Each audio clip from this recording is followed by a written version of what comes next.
Halo, selamat pagi Bapak Bapak Saudara semua, pemirsa di Go TV dimanapun Anda berada. Pada kesempatan kali ini, saya Tuan Waibro kembali menjumpai Anda dalam program acara Dialog Kaos Kabar Otonomi Khusus, edisi hari ini Sabtu 6 Desember 2025. Pemirsa, pada Dialog Kaos pagi ini kita akan membahas lebih dalam soal bagaimana penggunaan dan juga pelaksanaan Dana Otsus Jilid 2 pada Dinas Perhubungan Kabupaten Bovendigul. Untuk itu kita akan membahasnya bersama dua narasumber yang luar biasa. Izinkan saya menyapa terlebih dahulu. Narasumber yang pertama ada Bapak Lusius Apaiman selaku Kepala Dinas Perhubungan. Selamat pagi Bapak, bagaimana kabarnya? Selamat pagi, sehat. Dan narasumber selanjutnya ada Bapak John F. Salomo selaku Kepala Bidang Lalu Lintas dan Angkutan Jalan. Selamat pagi Bapak, bagaimana kabarnya? Selamat pagi, kabar baik dan sehat semua. Baik. Tanpa menunda-nunda lagi waktu dan kesempatan, kita langsung saja masuk dalam sesi diskusi dan tanya jawab ya Bapak. Kita diskusi santai saja. Baik, untuk saya izin untuk ke Bapak Kadis terlebih dahulu. Pak, kalau kita bicara tentang Bovendigul, akses itu memang menjadi kunci. Banyak kampung-kampung yang jauh yang hanya bisa ditempuh lewat sungai, kemudian jalan darat, bahkan ada yang harus pakai pesawat kecil. Oleh karena itu, peran Dinas Perhubungan ini kan sangat penting. Nah, mungkin Bapak bisa berbagi bersama kami apa saja tugas pokok dan fungsi dari Dinas Perhubungan dalam mendukung mobilitas masyarakat Kabupaten Bovendigul. Silakan Bapak. Baik, terima kasih para pemirsa di Go TV di mana saja berada. Selamat pagi, salam sehat selalu. Pada pagi hari ini tadi sudah tanyakan menyangkut tupoksi dari Dinas Perhubungan Kabupaten Bovendigul. Kami Dinas Perhubungan ini tentunya mempunyai tugas pokok itu yang dibilang transportasi ya. Jadi transportasi ini ada di darat, kemudian di sungai dan juga udara. Ya. Jadi kami dari Dinas Perhubungan hadir di sini di setiap daerah ya, setiap daerah di mana saja itu intinya itu Dinas Perhubungan ini dia bisa fungsinya itu bisa memindahkan barang atau orang dari suatu tempat ke tempat lain dengan aman lancar, ya aman lancar dan juga ada faktor keselamatan kan yang pertama. Jadi intinya kami bagaimana orang itu bisa ke tempat lain dari suatu tempat, dia ke tempat lain atau ada barang yang mau diangkut dari suatu tempat ini ke tempat lain. Makanya itu kami tugas pokok bukan banyak sih, tapi yang intinya ada di situ. Biar masyarakat bisa jalan ke tempat lain dengan aman, lancar, tertib, kemudian barang seperti itu. Dia pemindahan barang dari suatu tempat ke tempat lain maupun manusia. Sehingga kami dari Dinas Perhubungan hadir di tempat ini, tugas pokoknya seperti itu, fungsi kami itu. Ya di bidang transportasi itu sangat perlu karena memang ini menunjang semua kegiatan yang ada di kabupaten maupun di mana saja di kampung-kampung, di distrik.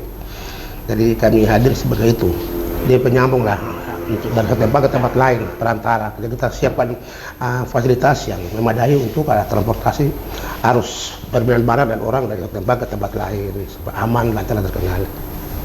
Baik Bapak. Kemudian bagaimana peran Dana Otsus Jilid 2 ini dalam mendukung program atau bantuan atau kegiatan pada Dinas Perhubungan Kabupaten Bovendigul? Ya, jadi di Otsus Jilid 2 ya. Jilid 2 tahun 2022 sampai sekarang berjalan. Mungkin di awal ini saya mau sampaikan bahwa kami Dinas Perhubungan ini sudah sekian tahun lah ini tidak mengelola dana Otsus. Tidak mengelola dana Otsus sampai dengan Jilid 2. Di Jilid 1 ada berapa tahun berjalan kami kelola dana Otsus sampai ke Jilid 2 mulai dari tahun 2004 ya baru kita mulai ada lagi kelola dana Otsus karena tambahan infrastruktur Otsus 2024. Jadi kegiatannya sudah berjalan dan tahun lalu ya tahun 2024. Baik, terkait dengan dana Otsus ini, pelaksanaan dana Otsus, apa saja program prioritas yang bersumber dari dana Otsus ini Bapak? Silakan. Ya baik, untuk tahun 2024 untuk dana Otsus itu kami ada beberapa kegiatan. Yang pertama itu kami pembangunan tambatan perahu di 7 kampung di distrik yang ada di Bovendigul. Itu ada 7 tambatan perahu. Terus yang kedua itu ada pengadaan longboat fiber 2 unit dan juga mikrobis 2 unit untuk angkutan umum untuk tahun 2024 ya. Itu ada tambatan perahu dan juga longboat dan mobil bis yang kita lihat kalau sekarang ini ada bis biru yang batik gitu ya. Itu dari Otus 2024 yang memang sampai saat ini sudah melayani masyarakat. Dari beberapa kampung-kampung yang ada nanti jelasnya akan disampaikan oleh Pak Kabid karena beliau yang pengelolanya ya, nanti disampaikan oleh Pak Kabid yang selama ini pelayanan kemana-mana saja. Mungkin masyarakat rasakan seperti apa, mungkin Pak Kabid lebih paham. Jadi intinya kegiatan kami di tahun 2024 itu cuma tambatan perahu 7 di 7 kampung yang ada di 7 kampung ya, itu ada di Viriwage 2, di Kampung Karuwage dan Viriwage. Kemudian ada di Kampung Wanggom, distrik Kawagit. Ada lagi di Kombay, Kampung Ugo. Kemudian Minggip Tanah. Ada di Sesnuk, di Sesnuk, Anggamburan. Kemudian di Wagai, distrik Subur. 7 tambatan tahun lalu. Baik, terima kasih banyak Bapak jawabannya. Saya izin beralih ke Bapak Kabid. Pak, terkait dengan program-program yang tadi sudah disebutkan Pak Kadis, bagaimana perencanaan program-program tersebut? Bagaimana tahapan perencanaan hingga penetapan program? Apakah dinas ini turun langsung melihat kebutuhan masyarakat atau seperti apa nih Pak? Silakan. Baik, terima kasih untuk kesempatan yang diberikan kepada kami. Tentulah dalam merencanakan program ini kita harus melihat situasi di lapangan. Karena di Kabupaten Bovendigul saat ini komponen daripada biaya transportasi itu menjadi biaya yang cukup besar yang dikeluarkan oleh masyarakat, terutama dalam melakukan pergerakan. Terobosan yang dilakukan oleh Dinas Perhubungan adalah, dan memang itu menjadi tugas utama kami, adalah bagaimana menyediakan transportasi yang memadai kepada masyarakat, tetapi juga yang terjangkau, sehingga perekonomian itu bisa berjalan dengan baik. Jangan sampai transportasi tersedia tetapi tidak dapat dijangkau oleh masyarakat. Nah, ini yang menjadi tugas dan juga menjadi pekerjaan rumah yang harus kami sediakan. Tentulah dalam perencanaan kami banyak melihat kepada kebutuhan masyarakat dan juga melihat situasi masyarakat di lapangan pada saat ini. Berdasarkan itu juga, karena perencanaan juga mengacu kepada musyawarah perencanaan pembangunan yang diselenggarakan di Kabupaten Bovendigul oleh Bapeda. Dari situ kami mendapatkan informasi langsung daripada masyarakat, baik itu dari distrik maupun dari kampung-kampung, tetapi juga dengan kami melakukan tinjauan langsung ke lapangan. Dari proses itulah kami tahu bahwa ada hal-hal apa yang harus dikerjakan di setiap tempat yang memang membutuhkan sarana transportasi itu. Jadi perencanaan dimulai dari situ, tetapi dalam proses perencanaan itu tentulah banyak sekali yang mereka harapkan. Semua daerah pasti inginkan daerahnya cepat keluar daripada keterisolasian transportasi itu. Tetapi kami berusaha supaya semuanya itu bisa terlaksana disesuaikan dengan jumlah anggaran yang tersedia, sehingga proses itu menjadi bertahap. Mungkin demikian. Kemudian bagaimana strategi yang digunakan untuk bisa memastikan ini bahwa program atau bantuan dari Dinas Perhubungan ini bisa benar-benar dirasakan oleh masyarakat yang membutuhkan, khususnya orang asli Papua nih Bapak? Silakan. Terima kasih. Bagaimana kami memastikan bahwa sasaran itu tercapai terutama kepada orang asli Papua adalah yang pertama, kami akan membuat semacam regulasi, jadi atau aturan di lapangan bahwa program tersebut diprioritaskan kepada orang asli Papua. Contoh dalam pelaksanaan angkutan bus tadi, ya kami berusaha supaya masyarakat asli dulu yang terlayani. Strateginya bagaimana? Ke kampung-kampung yang kami layani yang memang lebih banyak orang asli Papua yang pasti akan menggunakan transportasi itu.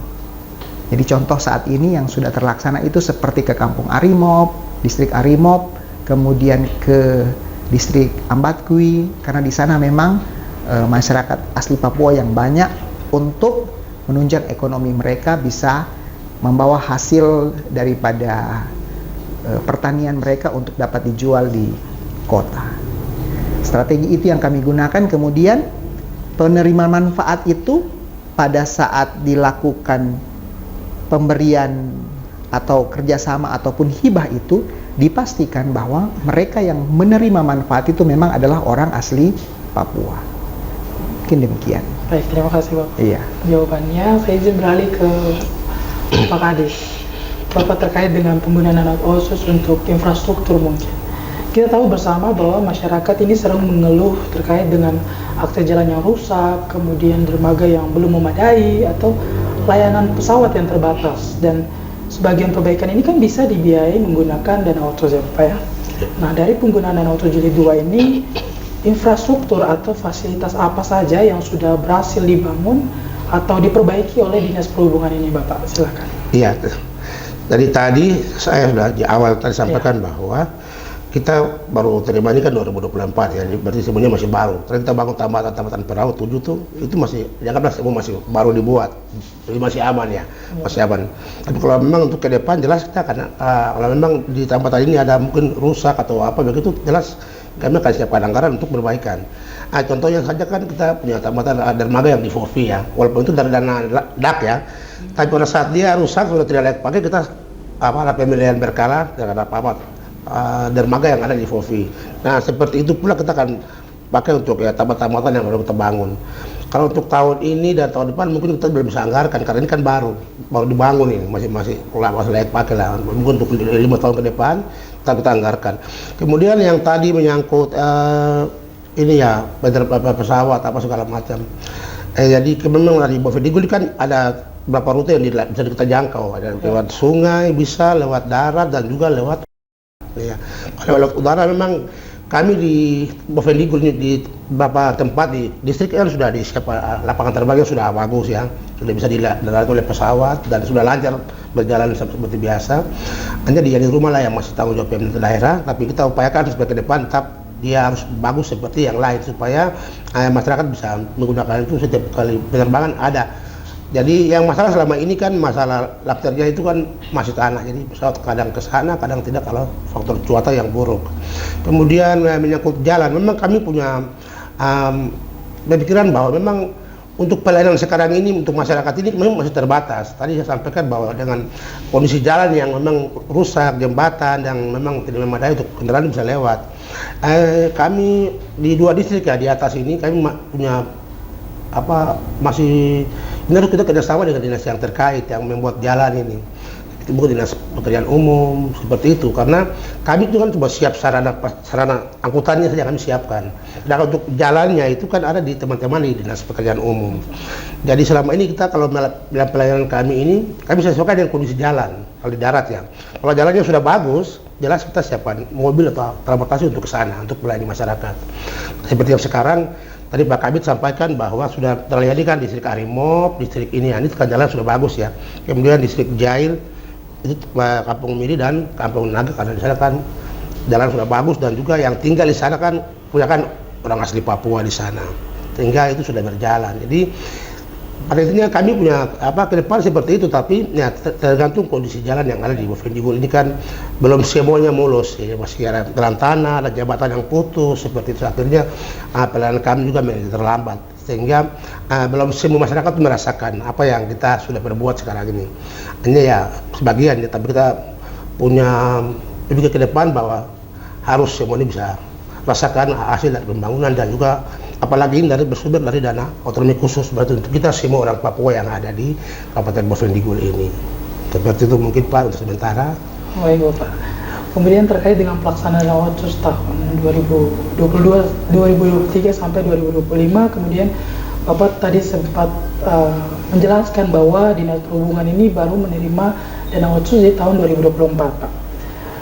Sedangkan kalau kita lihat pelaksanaan pembangunan di Bovendigul ini tentu Dinas Perhubungan juga punya peran penting dalam mendukung akses dan konektivitas antar masyarakat. Nah, mungkin Bapak bisa berbagi bersama kami kenapa Dinas Perhubungan ini baru mendapatkan bantuan dana otsus pada tahun 2024. Apakah ada alasan khusus kenapa di tahun pertama belum bisa mendapatkan? Iya. Jadi untuk di jilid 1 memang berjalan Pak. Betul kita berjalan. Itu sudah kegiatan juga dibuat ya. Sudah dibuat di tahun mulai 2025 ya, sejak perhubungan bisa dari Perindakop dulu. Dulu gabung bisa dari Dinas Perindakop ya, perindustrian ya. Bisa itu sudah berjalan itu dan waktu itu terlambat. Ada 2005. Ya 2005 kita sudah pisah dari ya Dinas Perindakop dulu. Itu sudah berjalan Pak, berjalan dan waktu memang sudah ada beberapa kegiatan-kegiatan yang kita buat pada saat itu. Ini berjalan terus rutin sampai di tahun 2013 ke 14. Disitulah.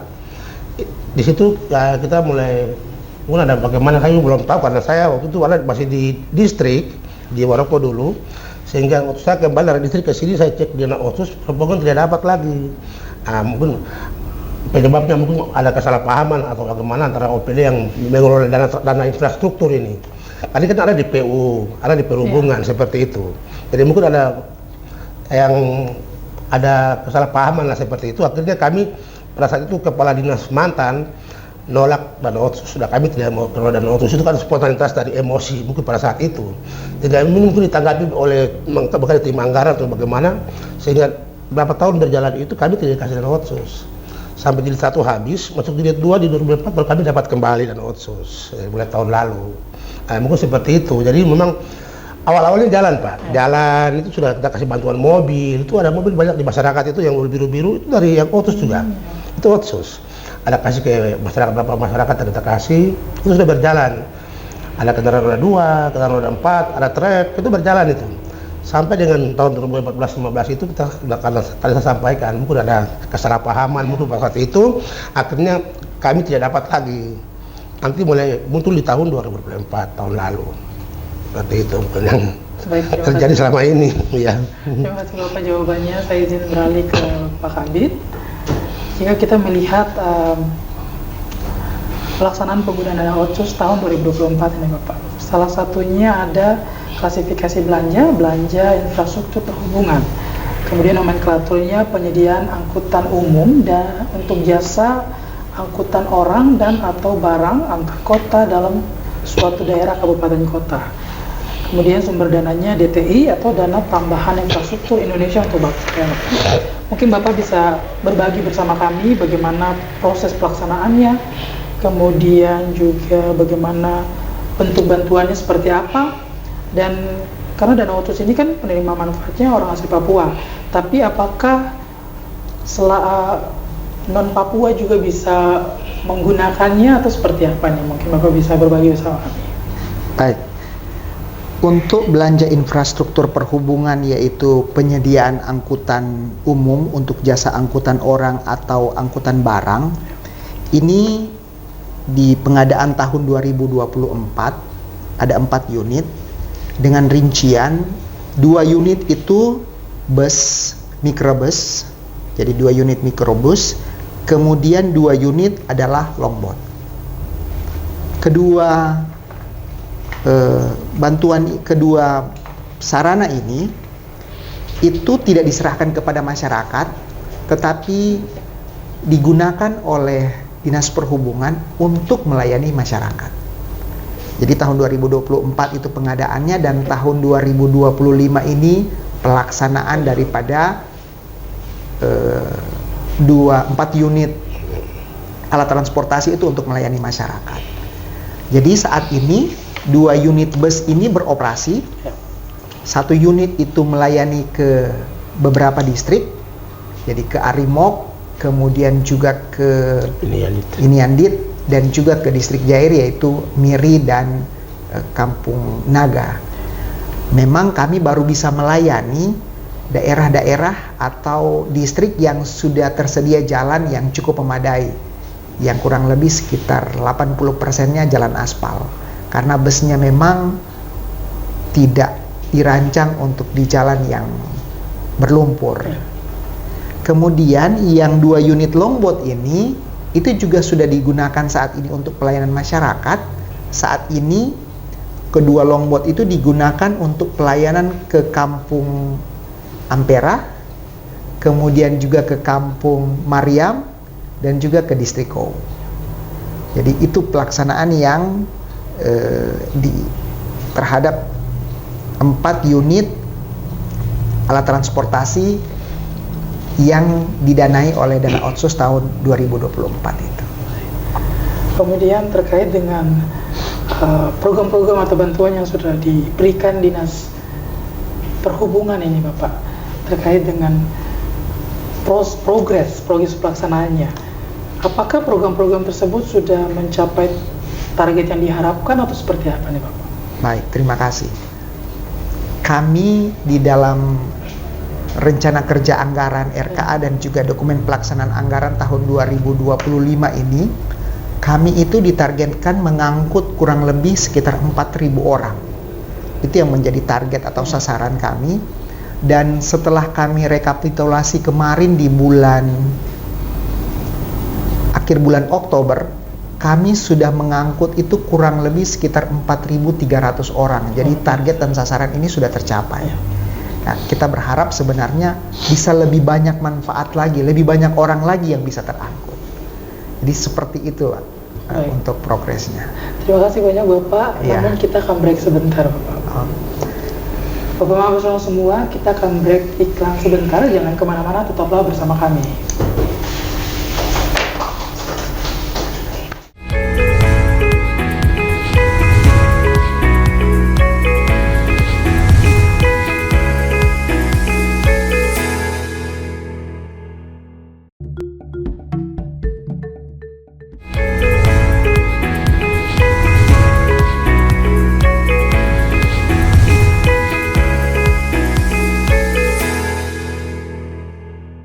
Terima kasih Bapak-Bapak semua, masih bersama kami, masih dalam Dialog Kaos, membahas soal kabar Otsus Jilid 2, bagaimana pengolahan dan juga penggunaan dana Otsus pada Dinas Perhubungan Kabupaten Bovendigul. Baik, tanpa menunda lagi waktu, kita langsung masuk saja dalam sesi diskusi kita ya, melanjutkannya Bapak Ibu. Kemudian Bapak, terkait dengan, saya izin ke Bapak PLT Kadis, terkait dengan tantangan dan kendala di lapangan nih Bapak. Iya. Dalam pelaksanaan program Otsus pada Dinas Perhubungan ini kan pasti tidak luput dari kendala dan hambatan. Nah, kendala dan hambatan seperti apa yang paling sering ditemui di lapangan? Misalnya mungkin terkait akses wilayah, atau mungkin kurangnya koordinasi dari masyarakat, atau bagaimana nih Bapak? Ya, baik, terima kasih. Ya, memang kendala-kendala di lapangan juga cukup banyak yang kita alami. Terutama pada saat kita mau yang membangun ini ya, kalau kita mau membangun misalnya ada kegiatan program Tabatan Perahu atau mungkin dermaga rakyat seperti itu. Jadi ini memang sering kita temui tantangannya ada di mau membangun, ini kan paling membutuhkan lahan ya, tempat untuk kita bangun ya, untuk Tabatan Perahu atau dermaga yang rakyat ini. Jadi sering kan di masyarakat sendiri ini sering ada tarik menarik atau mungkin masalah tanah ini ya, ngaku-ngaku bilang saya punya ini seperti itu. Jadi pada saat kita mau bangun juga itu ada masalah juga. Jadi ada yang datang untuk keberatan. Jadi jangan bangun di sini Pak, ini saya mau tempat atau mungkin bangunnya di sini seperti itu. Itu ada masalah seperti itu. Yang kedua juga masalah akses juga. Akses untuk kita sampai ke tempat yang mau kita bangun. Misalnya saja kalau kita mau bangun di rumah dengan bangun di Bekawagit, beda kan kalau kayak di rumah. Transportasinya terlalu jauh dan mahal kalau kita ke sana. Kalau dari Tanah Merah ini terus putar lagi masuk wilayah Asmat, wilayah Mapi, terus sampai kembali ke Bovendigul, kayak yang di rumah. Lain dengan yang dekat-dekat sini. Ini akses juga cukup berpengaruh. Kemudian yang tadi saya sampaikan ya, masalah pemahaman dari masyarakat juga. Pemahaman mungkin kurang mengerti atau kurang paham, sehingga barang yang kita mau bangun ini kan untuk umum semua kita pakai.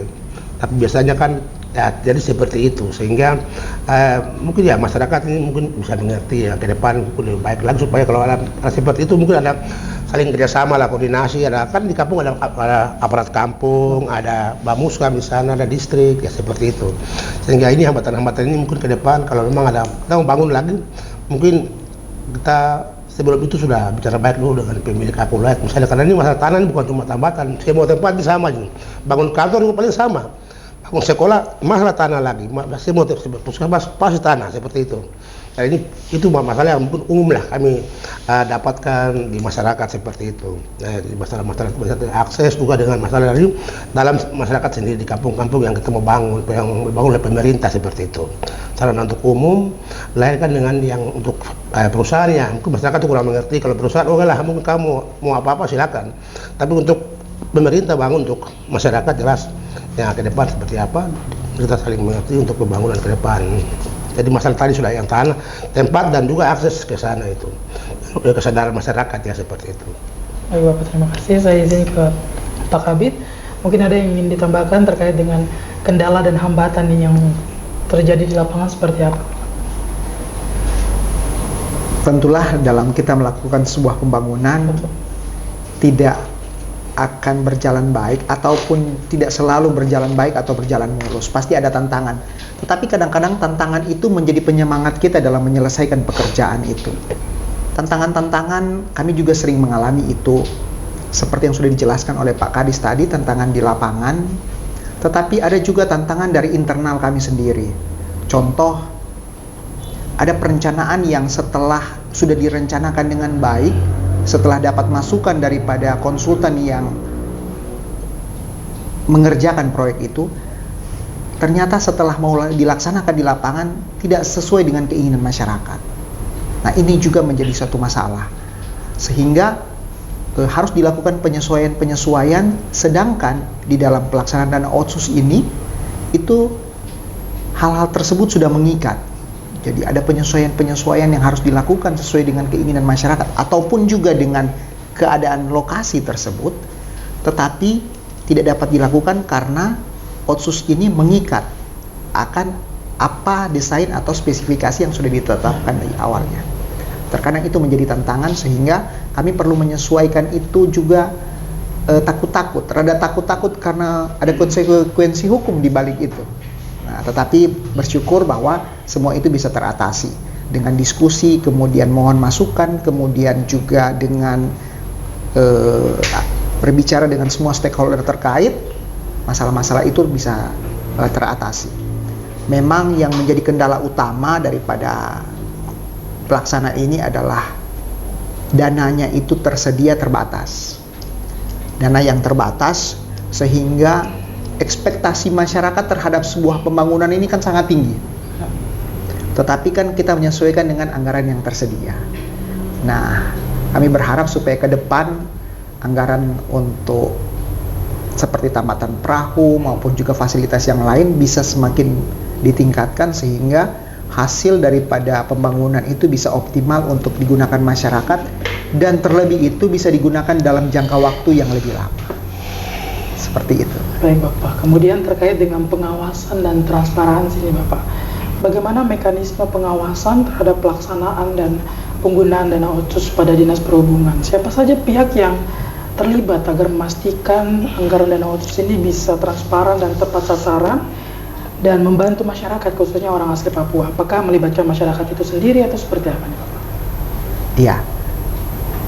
Untuk transparansi anggaran dalam pelaksanaan, tentulah dalam proses atau tahapan setelah dokumen pelaksanaan anggaran ini dikeluarkan, itu akan di-upload di ada aplikasi yang namanya Sistem Rencana Umum Pengadaan atau SIRUP. SIRUP ini bisa diakses oleh semua orang. Jadi siapa saja yang ingin mengakses di LKPP bisa mengakses ke SIRUP ini untuk melihat pekerjaan apa yang ada di Dinas Perhubungan dan di mana-mana semua lokasinya. Kemudian hal ini juga kan sudah disampaikan di awal di musyawarah perencanaan pembangunan. Kemudian memang itulah SIRUP inilah yang menjadi media yang mengizinkan untuk kami memperlihatkan program-program apa yang harus kami lakukan. Tentulah juga dalam pelaksanaan lelang ini akan diumumkan secara terbuka. Jadi pengumuman secara terbuka untuk pelelangan ini sehingga semua masyarakat bisa mengakses. Tentulah siapa yang akan mendapatkan pekerjaan dan melaksanakan pekerjaan-pekerjaan ini tentulah perusahaan-perusahaan yang mendaftar dan yang punya kompetensi untuk melaksanakan pekerjaan itu. Itu proses awalnya. Transparansinya adalah semua bisa mengakses. Silahkan saja datang bertanya ke Dinas Perhubungan, katanya ke Pak Kadis bahwa ada proyek apa di dinas mana, di kampung mana, nilainya seberapa, spesifikasinya seperti apa, itu bisa dilihat semuanya. Jadi tidak ada yang tertutup. Kemudian dalam proses pengawasan memang kami melibatkan pihak konsultan dalam pengawasan. Jadi ada konsultan pengawas untuk melihat progres di lapangan, karena memang kami dari Dinas Perhubungan terkadang kan tidak tahu persis secara teknisnya. Tentu ada teman-teman dari stakeholder yang lain yang tahu persis bagaimana teknisnya untuk melihat dan membaca gambar sehingga memastikan bahwa apa yang dilaksanakan di lapangan sesuai dengan perencanaan yang sudah direncanakan. Kemudian setelah itu, setelah pekerjaan terlaksana, kami juga diaudit oleh Inspektorat Kabupaten Bovendigul sebagai APIP. Dan juga setelah itu kami juga pasti akan diaudit oleh Badan Pemeriksa Keuangan untuk memastikan bahwa apa yang sudah dikerjakan itu sesuai dengan mekanisme yang ada. Baik, terima kasih banyak Bapak jawabannya. Saya izin beralih ke Pak Kadis, Pak. Pak, yang paling penting dari semua program ini kan adalah manfaatnya. Masyarakat pasti merasakan perubahan, entah itu dari waktu tempuh yang lebih singkat, atau biaya yang lebih murah, atau mungkin akses yang lebih mudah dan cepat ini Bapak. Nah, dari pengalaman Dinas Perhubungan sendiri nih, melihat masyarakat, dampak apa yang paling terasa oleh masyarakat setelah adanya dukungan dari dana otsus ini Bapak? Iya. Baik, terima kasih. Kalau kita berbicara masalah dampak ya, dampak yang dirasakan oleh masyarakat saat ini dengan alirnya kendaraan-kendaraan yang kita berikan, yang kita layani kepada masyarakat langsung. Misalnya tadi disampaikan tadi ya dampaknya. Jadi masyarakat yang kalau kita lihat setiap hari kita pelayanan ini ke beberapa tempat yang tadi disebutkan di kampung-kampung itu masyarakat tuh artinya paling ramai ya. Maksudnya berlomba-lomba naik kendaraan bis yang kita bawa ke remote, misalnya mama batang turun jualan sampai ada pun yang tidak dapat kebagian naik bis. Seperti itu. Jadi kita rasa bahwa ini memang menurut masyarakat ini sangat baik ya bagi mereka, karena ini kita siapkan transportasi yang memang murah meriah dan memang gratis ini. Selama ini kita layani gratis yang distrik ini, kampung-kampung ini kami tidak mengut biaya, sehingga antusias masyarakat untuk menggunakan kendaraan ini memang sangat bagus, sangat besar. Karena kita lihat dengan perkembangan setiap hari, Pak Kabir sampaikan bahwa animo masyarakat untuk menggunakan ini kan sudah melebihi target yang kita tentukan terdapat 1.000 sekian. Jelas ini pun ke depan lebih ramai lagi untuk ke depan. Jadi kita harapkan supaya mungkin tadi disampaikan bahwa masalah apa ya tadi ini apa di antusias masyarakat ya, antusias masyarakat ini memang sangat baik dengan menggunakan kendaraan kami siapkan ini. Hanya kami tadi saya sampaikan di awal bahwa ini memang yang terlayani ini kan baru separuh masyarakat kami yang ada bukan di dekat-dekat ini. Ya. Kita masih menggunakan jalur pendek yang ada di sekitar ibu kota kabupaten Bovendigul ini. Dan untuk akses sampai ke pedalaman yang terjauh, yang kampung-kampung yang ada di pelosok-pelosok sana memang agak sulit karena memang banyak persoalan yang kami hadapi. Yang pertama itu masalah transportasi sarana dan juga prasarana yang kurang tersedia dengan menjangkau sampai ke kampung-kampung yang ada di pedalaman yang paling jauh. Baik Bapak, terima kasih. Mungkin Pak Kabir ada yang ingin ditambahkan terkait dengan manfaat ini Bapak, karena semua itu kan program-program itu kan yang paling penting ini masyarakat merasakan manfaatnya ya Pak. Dari pengalaman Dinas Perhubungan sendiri melihat masyarakatnya, dampak seperti apa nih yang dirasakan masyarakat seperti apa? Baik. Pelaksanaan daripada otsus ini kita berharap ini menjadi stimulus atau semacam sesuatu hal yang menggerakkan masyarakat untuk menciptakan pertumbuhan ekonomi di daerahnya. Sebagai contoh, saat ini kita memberikan subsidi mungkin untuk transportasi masyarakat yang keluar daripada distrik untuk bisa membawa hasil kebunnya. Kedepannya setelah mereka tahu bahwa hasil mereka itu bisa dapat dijual, menghasilkan nilai ekonomi, perputaran ekonomi semakin berkembang bagus, kemungkinan besar kan akan banyak pelaku ekonomi yang akan melakukan ekonomi di tempat tersebut. Kita berharap bahwa stimulus yang kita berikan saat ini membantu perubahan ekonomi, tetapi juga membuat mereka akhirnya transportasi mereka bisa menyediakan sendiri. Jadi kita hanya merangsang mereka supaya ekonomi tumbuh, kemudian mereka mau bergerak sendiri ke depannya, sehingga dari Otsus ini kita bisa menghasilkan nanti orang-orang asli Papua yang punya ekonomi yang tumbuh sendiri tetapi yang mandiri untuk mereka bisa berkembang ke depannya. Nah, itu yang kita harapkan daripada dana Otsus ini. Karena kita tahu bahwa dana Otsus ini jumlahnya terbatas dan juga waktunya tidak selalu ada. Jadi tidak seterusnya akan berjalan terus. Kita berharap setelah jilid 2 selesai, ekonomi masyarakat sudah tumbuh, masyarakat sudah bisa melakukan kegiatan ekonominya dengan baik, kesejahteraan mereka sudah semakin meningkat. Baik, terima kasih banyak Bapak. Saya izin beralih ke Pak Kadis. Terkait dengan rencana ke depannya Bapak, apa rencana jangka panjang atau jangka pendek Dinas Perhubungan untuk memaksimalkan dana Otsus ke depannya seperti apa Bapak? Silakan. Baik, terima kasih. Ini kita baru saja menyusun Renstra ya. Ya. Dari satu OPD ini, masing-masing OPD menyusun Renstra untuk tahun 2025-2029 ke depan. Baik kami dalam kegiatan-kegiatan yang kami usulkan, jelas kegiatan ini kita dengan melihat situasi sekarang ini, yang ada sekarang ini, berarti setiap tahun harus tahun meningkat, jadi dia tidak menurun, dia tingkat terus. Misalnya 2025 kita sudah bikin seperti ini, 2026 kita menggunakan seperti ini, dia berkesinambungan, dia tidak putus. Misalnya kita bangun tambatan ya tahun ini, tambatan perahu mungkin di satu kampung. Nah, mungkin untuk tahun depan kita kasih prasarannya ke situ, kasarananya, mungkin kita kasih ada longboat atau speed ke situ supaya bisa menggunakan apa yang sudah kita bangun untuk menjangkau terus sarana untuk mereka bisa keluar ke tempat yang lain. Jadi misalnya tahun ini kita bangun 7 tambatan perahu, ke depan tambah 8 karena ini kebutuhan masyarakat ini banyak. Dan kita tahu bersama bahwa kita punya masyarakat ini berkebanyakan 60-60% tinggal di pesisir sungai. Di pesisir sungai yang ada di Bovendigul, tiga sungai ini, Sungai Kau, Sungai Diu, dan Sungai Mapi, juga ada sungai-sungai lain kayak Sungai Muyu, seperti itu. Jadi untuk akses ke depan ini maksudnya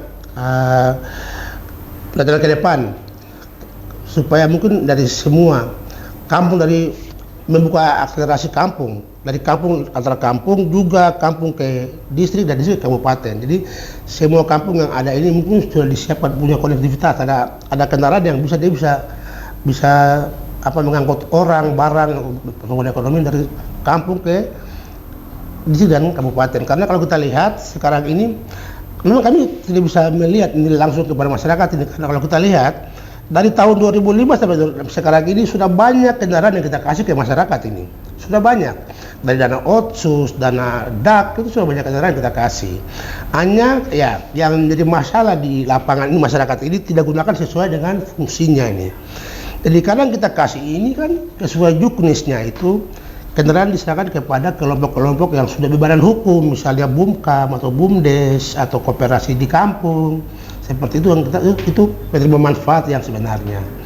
Namun setelah barang ini kita kasih ke masyarakat ini, ya ini kita punya masyarakat di bawah kurang pengertian, maksudnya belum terlalu paham dengan apa yang pemerintah bantu kepada mereka.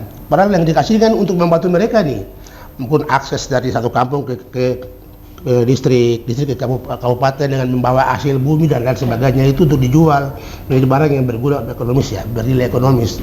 Tadi Pak sampaikan bahwa ke depan itu kita harapkan dari kendaraan kita kasih ini, kasih pickup, ke depan dia dapat katakan trek atau mungkin beli yang lebih besar daripada yang pickup seperti itu. Tapi yang kita lihat sekarang ini memang ada masyarakat yang memang paham, mengerti, sudah mulai dilaksanakan seperti itu. Jadi mereka sudah mungkin dari hasil buminya sudah beli satu lagi pickup atau beli 2 seperti itu. Tapi memang ada masyarakat juga yang memang sama sekali belum. Jadi kami harapkan supaya mungkin ke depan ini ya kami tugas pemerintah itu tetap meningkat terus dari tahun ini, kita bagus sekian, tahun depan ada peningkatan dalam mungkin prasarana tambatannya atau dermaganya atau juga mungkin jumlah kendaraan yang kami mau kasih ke masyarakat. Hanya itulah yang masalahnya itu. Setelah kita kasih bantuan ke masyarakat ini, masyarakat gunakan itu tidak sesuai dengan fungsi yang kita kasih kepada mereka. Jadi maksudnya untuk kami dinas sudah tanda ke depan, jelas ini kita akan tingkatkan terus. Jadi ya, sarana prasarana.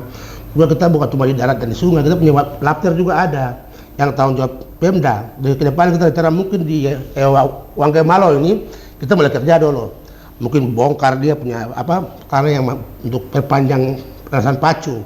Nanti di tahun depannya lagi mungkin ya kita peningkatan lagi untuk ke depan supaya mungkin dalam beberapa tahun ke depan kita punya lapter ini sudah bagus dan bisa dilalui oleh kita punya pesawat karavan yang ada di sini yang ada yang susi atau smart yang melayani ini. Jadi ke depan saya tutupnya jelas seperti itu.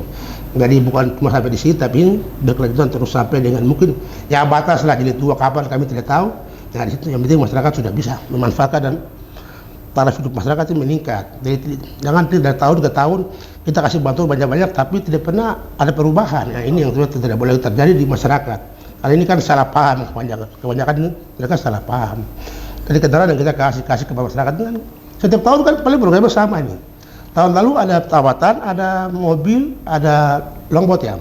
Tahun depan tuh nanti seperti itu. Nah, ada pengadaan mungkin jumlah ditambah terus orang itu satu anggaran yang ada. Tapi yang lebih penting itu masyarakat harus paham. Jadi kalau kita kasih barang ini ke masyarakat atau kita siapkan sarana yang ada digunakan untuk kepentingan semua orang. Jangan cuma untuk segelintir orang atau pribadi tertentu seperti itu.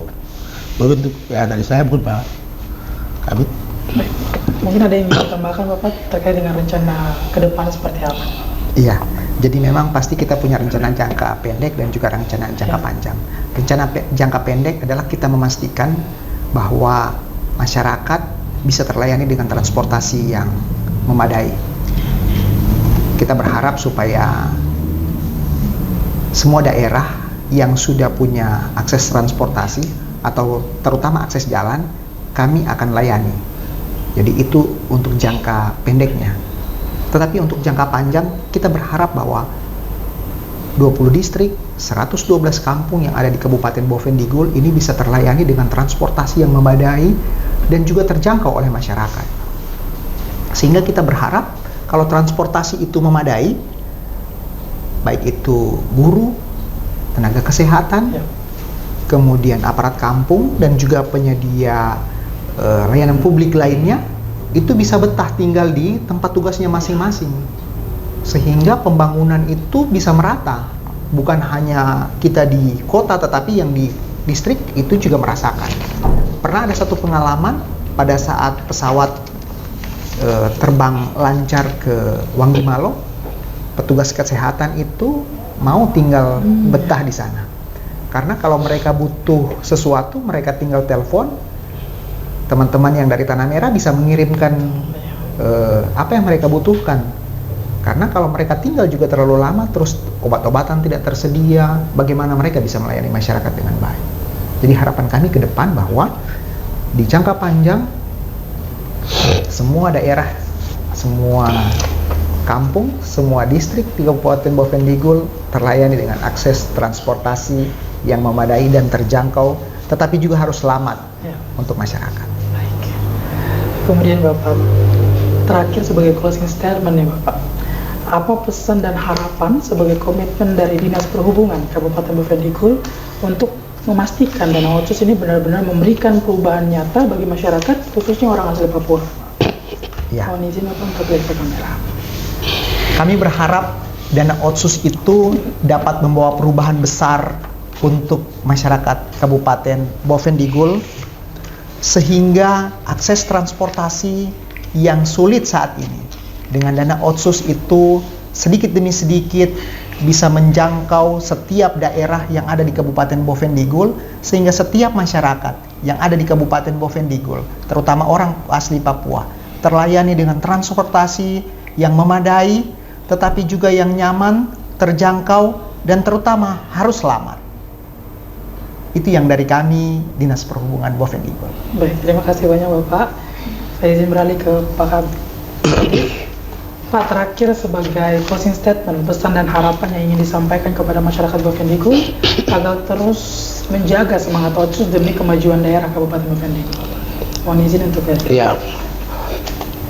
Bapak Mama, Pak Saudara orang di semua kampung yang sempat memonitor Digul TV di hari ini, ya, Pertama-tama sebelum saya menyampaikan statement saya mengucapkan selamat memasuki hari raya Natal 25 Desember tahun 2025 dan selamat menyongsong tahun baru 1 Januari 2026 ya kepada seluruh masyarakat pemirsa yang selalu menonton Digul TV. Saya berharap dengan adanya kegiatan Dana Otsus yang memang selama ini kami lagi berjalan dan berupaya untuk melayani seluruh masyarakat khususnya di bidang transportasi darat, laut maupun udara. Kami harapkan supaya dengan apa yang sudah kami berikan dan kami mulai layani ini kita jaga bersama-sama. Baik itu menyangkut sarana yang kami bangun di setiap kampung yang ada, juga kendaraan yang kami kasih selama ini kita sudah melayani masyarakat. Ini kita berjalan dengan baik supaya kedepannya lebih bagus lagi, lebih terjangkau kepada seluruh masyarakat yang ada di Kabupaten Boven Digul, di 20 distrik dan 112 kampung. Pada kesempatan ini kami mohon maaf, kami belum bisa membuat semuanya itu untuk melayani Bapak Ibu yang ada di semua kampung yang ada di Boven Digul. Tapi kami punya rencana ke depan, kalau Tuhan memberikan kami umur panjang ke depan, dan juga ke depan kita akan selalu bersedia untuk mempersiapkan sarana prasarana maupun apa saja yang bisa membantu masyarakat untuk melakukan transportasi pemindahan barang atau manusia dari satu tempat ke tempat lain. Jadi bapak mama yang ada di sana, ke depan kami akan siapkan. Ini bukan janji ya, tapi mudah-mudahan. Jadi kami cuma merencanakan, tapi ada juga yang menentukan, sehingga secara pelan-pelan kami akan melihat kebutuhan-kebutuhan masyarakat yang ada di setiap kampung dan distrik di wilayah Kabupaten Boven Digul yang kami cintai bersama. Saya harapkan dengan ada berjalannya Otsus ini, kita sama-sama mari bergandeng tangan, saling mendukung, kita kerjasama untuk membangun kota daerah. Jadi bukan cuma kami pemerintah saya, tapi masyarakat juga mendukung kami. Jadi apa yang kami bangun untuk masyarakat tolong dijaga, karena itu untuk kepentingan kita bersama-sama. Terima kasih pemirsa Digul TV dimanapun Anda berada. Selamat siang. Luar biasa. Terima kasih banyak Bapak. Kita sudah berada di penghujung acara dan terima kasih atas waktu dan kesempatannya Bapak. Semoga kedepannya rencana maupun program bisa berjalan dengan baik dan lancar Bapak. Terima kasih. Terima kasih. Demikian Bapak-Bapak semua, kita sudah berada di penghujung acara. Terima kasih atas kebersamaan Anda dan terimalah salam persaudaraan kita. Ngubagen. Saya ada karena kamu ada karena saya ada. Saya Tron Waibro mewakili seluruh tim yang bertugas mohon pamit undur diri. Selamat pagi dan sampai jumpa. Sampai jumpa.